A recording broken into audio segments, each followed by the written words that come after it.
रांची में छत के छज्जे पर चढ़ा एक सिरफरा घंटों हाई वोल्टेज ड्रामा करता रहा तो उस तमाशे को देखने के लिए भीड़ भी जमी रही। आखिरकार युवक की जान बचा ली गई।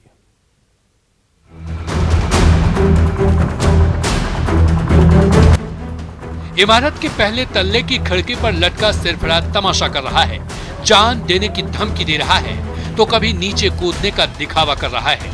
ये कोई फिल्मी ड्रामा नहीं है, बल्कि रांची के सेवा सदन गली में हो रहे तमाशे का लाइव नजारा है, जहां सुबह 8 बजे नशे में धुत ये सिरफरा खिड़की के छज्जे पर जाकर अटक गया और तमाशा करने लगा। कभी हाथ छोड़ने का दिखावा करता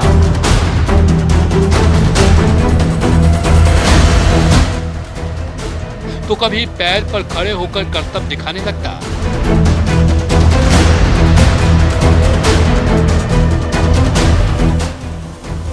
उसकी हरकतें देखकर हर कोई सख्ते में आ गया। सब यही चाहते थे कि ये शख्स सही सलामत नीचे आ जाए, इसलिए इस मोहल्ले में रहने वाला हर बाशिंदा उस सिरफिरे को समझाने की कोशिश करने लगा। कोई छत से हाथ देकर उसे ऊपर खींचना चाहता था तो कोई समझा बुझाकर नीचे लाना चाहता था। 1 घंटे तक ये ड्रामा चलता रहा और यहाँ जुटे ये लोग सांस रोककर ये तमाशा देखते रहे। तब तक किसी ने फोन करके फायर ब्रिगेड को मोहल्ले में बुला लिया। फिर कोतवाली पुलिस की टीम भी मौके पर पहुंच गई। काफी देर तक खींचतान का दौर चलता रहा। थोड़ी सी भी चूक जानलेवा साबित हो सकती थी, इसलिए कुछ लोग बड़ी सी चादर लेकर नीचे खड़े हो गए। सिरफिरे ने आप देखा न ताब कई फीट की ऊंचाई से नीचे कूद गया। वो तो गनीमत था कि वो सीधा चादर में जा गिरा, वरना थोड़ी सी भी चूक उसे अस्पताल के बेड पर ला पटकती। काफी देर की गहमा गहमी के बाद जब ये युवक सही सलामत नीचे उतरा तो मोहल्ले वालों ने राहत की सांस ली, जबकि कोतवाली पुलिस इस सिरफिरे को पकड़कर अपने साथ ले गई। ओम प्रकाश, न्यूज़ 18 रांची। और एक बड़ी और अहम खबर इस वक्त रांची से, जहां राइट टू सर्विस एक्ट बेपटरी दिख रही है। देश के दूसरे राज्यों की तरह झारखंड में भी राइट टू सर्विस एक्ट यानी झारखंड राज्य सेवा गारंटी अधिनियम 2011 कहने को तो लागू है, लेकिन हकीकत में इसका कितना पालन हो रहा है, इसकी पड़ताल की न्यूज़ 18 ने। राइट टू सर्विस एक्ट की पड़ताल इसलिए भी जरूरी है कि खुद राज्य के मुख्यमंत्री हेमंत सोरेन ने तय अवधि के अंदर काम नहीं होने पर कर्मचारियों और अधिकारियों के खिलाफ कार्रवाई की घोषणा की है। न्यूज़ 18 की टीम जब निकली तो रांची के रातू प्रखंड कार्यालय के कमरे की तस्वीर झारखंड की सरकारी व्यवस्था की पोल खोलने के लिए काफी दिखाई दी। रातू प्रखंड कार्यालय का जायजा लिया हमारे सहयोगी अविनाश कुमार ने। रातू प्रखंड कार्यालय में एक अव्यवस्था की तस्वीर हम आपके सामने दिखा रहे हैं। जितने भी युवा आपको जमीन पर बैठकर कागजात को इधर उधर उलटकर पलटकर काम कर रहे हैं, या यूं कहें कि वो इस बात की तसल्ली कर लेना चाहते हैं कि उनका जो आवेदन था वो पूरा हुआ है या नहीं हुआ है, ये उसकी एक तस्वीर है।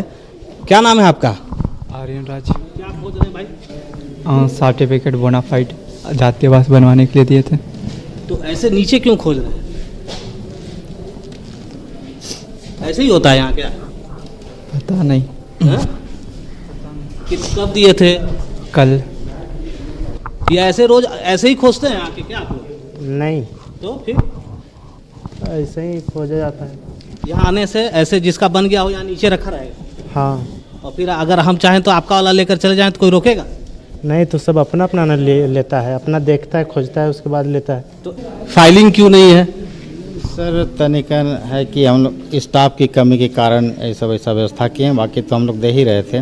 लेकिन बच्चे लोग को भी सहूलियत डेली का एक जगह रखने पर बहुत ज़्यादा हो जाएगा, फिर खोज के देने में फिर चित्तर बितर हो जाएगा, इसलिए ऐसा अच्छा ये थोड़ा सा मिल जाए। अच्छा ये इनके लिए फ़ायदेमंद है या सरकारी कागजात का ये ऐसे आप छोड़ दे रहे हैं? कोई किसी का लेकर जा सकता है, कोई है रोकने वाला? वैसा तो नहीं है सर, वैसा अभी तक शिकायत नहीं हुआ है। ऐसा हो नहीं सकता? अगर वहाँ पर कोई ले जा रहा है तो आप कैसे देखते हैं? चेक हाँ, करते हैं ले जाने वाले? हाँ चेक करते हैं, कभी कभी देख लेते हैं बाई चांस, कभी का 2 आदमी का इतना आदमी कमी है इसी कारण। लोग हैं यहाँ? ठीक है, ये मैनुअल मैंने साइन आवेदन करा देते हैं, उसके बाद बच्चा ले जाता है, फिर प्रज्ञा केंद्र में ऑनलाइन करते हैं, ऑनलाइन करता है, उसके बाद अब कई दिन बनता है तो हम नहीं बता पाएंगे। हाँ, नहीं पता है कितने दिन? मैंने 5-6 दिन इसका मोटा मोटी टाइम है तत्काल। 5 दिन में? जी जी, हम लोग ही नहीं करते हैं इसलिए हम नहीं बता पाएंगे। कराते हैं बस आता है, जी जी। कह रहे हैं कि नियम तो कहता है कि 5 से 6 दिन में बन जाने का, लेकिन बड़ा बाबू को ये पता नहीं है कि कितने दिनों में बनता है। और बड़ा बाबू यह भी कह रहे हैं कि यहाँ जो बच्चे अपने तरीके से अपने ही आय प्रमाण पत्र या जाति प्रमाण पत्र को खोज रहे हैं, यही व्यवस्था है, क्योंकि इनके पास कर्मचारियों की कमी है। खासकर अगर हम युवाओं की बात करें, कल की भविष्य की बात करें, और जो लोग रोजगार के लिए लगातार आवेदन कर रहे हैं, उनके लिए ये जो तस्वीर है संभवतः ये मशक्कत करने वाली तस्वीर, क्योंकि खुद से ही आकर आपको खोजना है इस ढेर से, और आपका अगर मिसिंग है तो आपको बताने वाला कोई नहीं। कैमरा पर्सन संत के साथ अविनाश कुमार, न्यूज़ 18 रातू। रांची का अरगोड़ा थाना में भारतीय जनता युवा मोर्चा के कार्यकर्ताओं ने वेब सीरीज तांडव के खिलाफ लिखित शिकायत की है। मोर्चा के कार्यकर्ताओं ने आरोप लगाया कि वेब सीरीज के पहले ही भाग में हिंदू देवी देवताओं का घोर अपमान किया गया है और ऐसी वेब सीरीज से सांप्रदायिक माहौल भी बिगड़ सकता है। उन्होंने वेब सीरीज पर जल्द से जल्द बैन लगाने की मांग की है।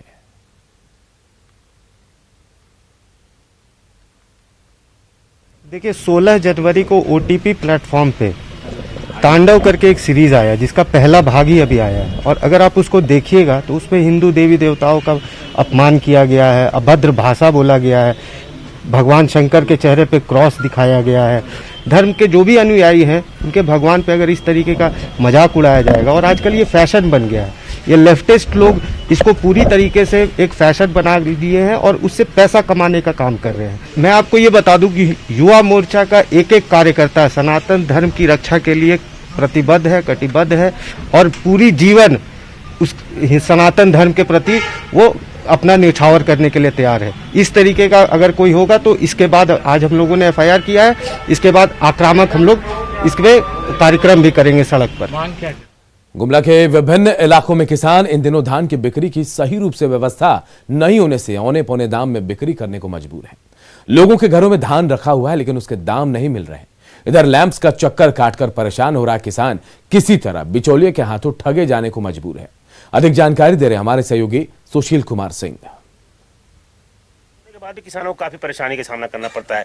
अभी हम मौजूद हैं घर में, आप जहां पर देख सकते हैं कि धान यहां पर किसान ने उपज करके रखा है, लेकिन धान को बेच नहीं पा रहे हैं क्योंकि सरकार द्वारा जो निर्धारित जो लैंपस केंद्र हैं वहां पर इनका रजिस्ट्रेशन होने के बावजूद में मैसेज नहीं आता है और कई बार ये लोग जाकर थक जाते हैं और लास्ट में मजबूर होकर ये लोग औने पौने दाम में जो है सो बाजारों में जाकर धान को बेचते हैं। 10 रुपए 11 रुपए किलो ये धान को बेचने को मजबूर है। लेकिन किसानों की जो स्थिति है इसको समझने वाला सरकार का कोई पदाधिकारी सामने नहीं आ पाता है। हम लोग लैंप्स का चक्कर लगाते लगाते थक गए। हम लोग को जब भी जरूरत होता है, हम लोग को कोई साग सब्जी खरीदना होता है, हम लेके मार्केट में बेचना पड़ता है। हम लोग को 10 रुपये 10.5 रुपये 11 रुपये यही भाव है। हम लोग मजबूर हैं। सरकार तो 20 रुपए का है वो तो नहीं मिलता। सरकार 20 रुपये बोल रही है लेकिन वो खाली बोल रही है, वो उसका खरीदने का कोई ठिकान नहीं है। सब दलाल के माध्यम से खरीदारी हो रहा है। जी जी, वो सब मार्केट से उठा लेता है धान, बोलता है कि हम लोग कोटा फुल हो गया है, आप लोग का नंबर आएगा तो हम लोग बताएंगे। तो सवाल यहाँ ये पैदा होता है कि सरकार के तमाम दावे, सरकार किसी की भी हो, वो लोग तमाम दावे करते हैं किसानों का हितैषी होने का, लेकिन किसानों को जब लाभ देने की बात होती है तो सारे सरकार के वही नियम वही कानून रह जाते हैं जिसमें फंसकर किसान की परेशानी लगातार बढ़ती जा रही है। और यही मामला देखने को मिल रहा है धान की खरीदारी में, जहां आज किसान औने पौने दाम पर धानों की बिक्री करने को मजबूर है। न्यूज़ 18 के लिए गुमला से सुशील कुमार। सरायकेला डीसी ने प्रतिबंधित सूची में शामिल 124 भूखंड के रजिस्ट्री मामले में बड़ी कार्रवाई की। डीसी ने जहां एक तरफ सीओ को अवैध जमाबंदी रद्द करने के लिए चरणबद्ध तरीके से कार्रवाई करने का निर्देश दिया, तो वहीं जिला निबंधन पदाधिकारी को भी इन प्रतिबंधित सूची में शामिल भूमि की रजिस्ट्री को रद्द करने हेतु प्रस्ताव भेजने को कहा है। साथ ही रद्द करने की कार्रवाई पूरा होने के बाद इस जमीन को जिला प्रशासन फिर अपने कब्जे में लेगी। दरअसल इन सारी जमीन का रजिस्ट्रेशन साल 2015 में हुआ था, जिसमें नियमों की अनदेखी की गई थी। मामले की जांच की गई। जांच के पश्चात पाया गया कि ये प्रतिबंधित भूमि है जिनका रजिस्ट्रेशन कर दिया गया है। ऐसे में हमने आदेश दिया है कि प्रखंड विकास अंचलाधिकारी को डिटेल भेजते हुए निर्देश दिया है कि अगर इसकी जमाबंदी कायम हो गई है तो इसको 4X के अंतर्गत रद्द करने की कार्रवाई करें। इधर पाकुड़ के अमड़ापाड़ा बाजार में सामुदायिक स्वास्थ्य केंद्र को बंद कर दिया गया है। वहीं से लगभग 6 किलोमीटर दूर फतेहपुर गांव में सामुदायिक स्वास्थ्य केंद्र खोला गया है। बाजार में सामुदायिक स्वास्थ्य केंद्र बंद होने से अमड़ापाड़ा प्रखंड के निवासियों के साथ आदिवासियों और पहाड़िया समुदाय के लोगों की परेशानी बढ़ गई है। लोगों की परेशानी का जायजा लिया हमारे सहयोगी कुंदन कुमार ने। बाजार में सामुदायिक स्वास्थ्य केंद्र को बंद कर दिया गया है और वहां से लगभग 6 किलोमीटर दूर फतेहपुर में सामुदायिक स्वास्थ्य केंद्र चालू किया गया है। इससे कई तरह की परेशानियों का सामना करना पड़ रहा है। अमड़ापड़ा प्रखंड के लोगों को अमड़ापड़ा में पहाड़ और पहाड़ के ढलान में लोग रहते हैं और वहाँ पर साप्ताहिक हाट 2 दिन लगता है। 2 दिन साप्ताहिक हाट करने आते हैं और अपना इलाज भी करवाते हैं। सैकड़ों मरीज सप्ताह में 2 दिन इलाज कराने के लिए सामुदायिक स्वास्थ्य केंद्र अमड़ापड़ा बाजार पहुँचते थे, लेकिन अब दूर होने की वजह से अब उन्हें परेशानियों का सामना करना पड़ रहा है। चूँकि इलाज के दौरान उन्हें किसी तरह की दवा की ज़रूरत पड़ती है तो अमड़ापड़ा बाजार 6 किलोमीटर लगभग दूर आना पड़ता है और बाजार से सामुदायिक स्वास्थ्य केंद्र बंद होने से यहाँ पर झोला छाप जो डॉक्टर हैं उनकी मनमानी बढ़ गई है। वो मनमाने ढंग से पैसे वसूलते हैं। ग्रामीण डिमांड कर रहे हैं कि जल्द अमड़ापड़ा बाजार का स्वास्थ्य केंद्र को खोला जाए ताकि ग्रामीणों को परेशानियों से बच सके। खास करके आदिवासी और पहाड़िया समुदाय के लोग इलाज के लिए पूरी तरह से सामुदायिक स्वास्थ्य केंद्र पर निर्भर रहते हैं। वहीं सीएस का कहना है कि जल्द शुरू किया जाएगा, लेकिन अब तक यह कार्रवाई नहीं हुई है। कुंदन कुमार, न्यूज़ 18 पाकुड़। इधर जमशेदपुर में एक बार फिर न्यूज़ 18 की खबर का असर देखने को मिला है। यहां मानगो के बिरसा नगर मुंडा मुख्य द्वार का सौंदर्यीकरण किया गया। पहले इस गेट पर विभिन्न राजनीतिक पार्टियों का कब्जा रहता था। उनके बैनर पोस्टर से गेट ढक गया था। न्यूज़ 18 की ओर से खबर दिखाए जाने के बाद मानगो नगर निगम को उपायुक्त ने कार्रवाई का आदेश दिया। जायजा लिया हमारे सहयोगी रंजीत कुमार ओझा ने। लौह नगरी जमशेदपुर में एक बार फिर से न्यूज़ 18 की खबर का बड़ा असर देखने को मिला है, जहां हम मानगो ब्रिज पर खड़े हैं और यहां का नज़ारा आपको दिखाएंगे। बिरसा मुंडा गेट और जमशेदपुर में आपका स्वागत है, यह लिखा हुआ था, मगर पिछले दिनों इस बोर्ड पर कई राजनीतिक दलों का कब्जा हो गया था, जिससे कि बोर्ड की खूबसूरती जो है वो काफ़ी ख़राब हो गई थी। और साथ ही जो मानगो नगर निगम के विशेष पदाधिकारी है उन्होंने कार्रवाई करते हुए इसकी सौंदर्यीकरण किया। उसके बाद से क्या क्या इस पर नियम लगाए गए हैं इन्हीं से जानते हैं। न्यूज़ 18 ने इसको दिखाया था। हाँ, न्यूज़ 18 ने भी इसको दिखाया था। ये इसको प्रमुखता से न्यूज़ 18 ने दिखाया था। बहुत बैनर पोस्टर सब लगा हुआ था और कोई भी जो आ रहे हैं, चाहे वो जमशेदपुर साइड से आ रहे हो या मांगो से जमशेदपुर इंटर कर रहे हो, तो बहुत शैवी लुक दिया करता था, एकदम बेतरतीब तरीके से था। तो उपायुक्त सर ने भी इसको देखा था, उन्होंने भी मुझे निर्देश दिया था कि इसको एक बढ़िया कि दीपक जी इसको बढ़िया हम लोग कुछ कर दें। तो उन्हीं के निर्देश पर हम लोगों ने इसको एक सौंदर्यीकरण किया है, जिसमें अभी आप देख लीजिए कि इसमें दोनों तरफ हम लोगों ने जो है वो साफ़ करा के और एक हम लोग वाइट अभी जो दिया हुआ है उसमें हम लोग पेंटिंग भी करा दे रहे हैं। और प्लस जो यहाँ पर है कि लाइट लगवा दिया गया है और प्लस मांगो म्यूनसिपल कॉरपोरेशन जो आप यहाँ से जा रहे हैं तो उसमें है कि थैंक्स विजिट अगेन मांगो म्यूनसिपल कॉरपोरेशन। उधर से आने में मांगो म्यूनसिपल कॉरपोरेशन वेलकम्स यू, ये लिखा हुआ है और इसको पूरा क्लीन करा दिया गया है। न्यूज़ 18 की खबर का एक असर लौह नगरी जमशेदपुर में देखने को मिला है।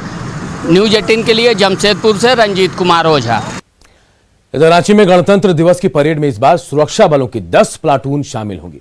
इसमें सीआरपीएफ, एसएसबी, जिला बल के जवान, जैप के जवान भी कदम ताल करते नजर आएंगे।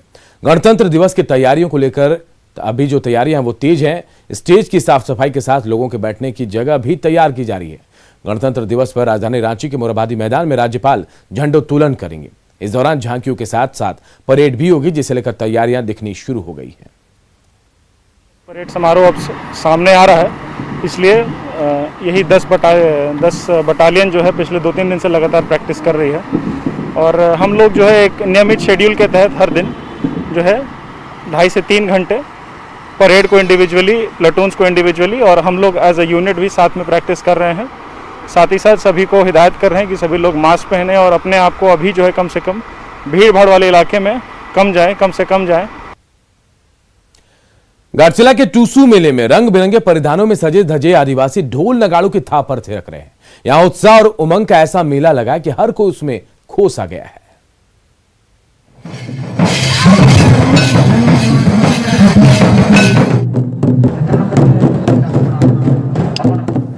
ढोल और नगाड़ों की आवाज गूंज रही है और रंग बिरंगे परिधानों में सजे धजे आदिवासी युवक और युवतियों के कदम उस थाप पर खुद व खुद थिरक रहे हैं। ये 150 साल से भी पहले से सोनागढ़ा गांव में लगते आ रहे टीसू मेले का विहंगम नजारा है, जिसमें शामिल होने के लिए घाटशिला और ढाल भूमगढ़ के गांव-गांव से ग्रामीणों का भारी हुजूम उमड़ पड़ा है।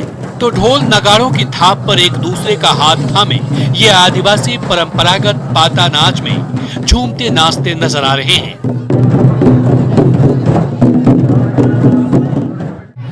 ये 160 साल पहले से ही यहाँ टूसू मेला होता है, और जो हम लोग का संक्रांत पर्व बोलते हैं, जो मकर पर्व बोलते हैं, उस टाइम हम लोग 3 दिन बहुत महत्वपूर्ण चीज को मानते हैं। पाता नाच आपस में मेल जोल बढ़ाने का मौका तो देता ही है, सामूहिकता का संदेश भी देता है। तभी तो जब भी खुशी का कोई मौका आता है, उसमें जुटे आदिवासी समुदाय के तमाम सदस्य एक दूसरे का हाथ पकड़कर नाच पड़ते हैं। इस गांव में लगे टीसू मेले ने ऐसा ही मौका दिया है, जब लंबे अरसे बाद मित्रों और सगे संबंधियों से मिल रहे ये आदिवासी पाता नाच की लय में खुशी में मशगूल नजर आ रहे हैं।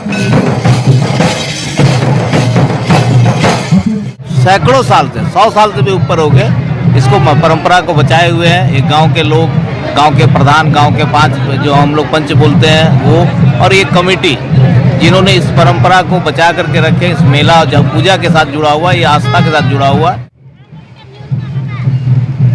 घाटशिला के गांव में मेलों का खास महत्व रहा है। यहाँ आकर अपनी जोड़ों और परंपराओं से जोड़ने का अवसर तो मिलता ही है, साथ ही ये मेला कामकाजी व्यस्तता के बीच उल्लास, उमंग और मस्ती का भी मौका देता है। तभी तो दूर दराज रहने वाले ये लोग साल भर टीसू मेला का इंतजार करते हैं, जो इन्हें एक बार फिर तरोताजा कर देता है। प्रभंजन, न्यूज़ 18, घाटशिला।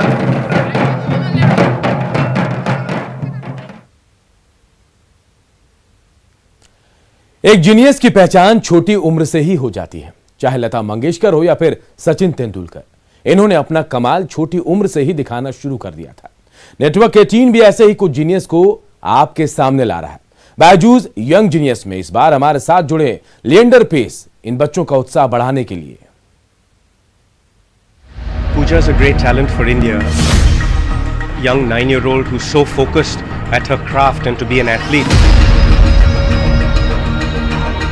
अरे वाह, आज तो नहीं होने वाले मेरे से।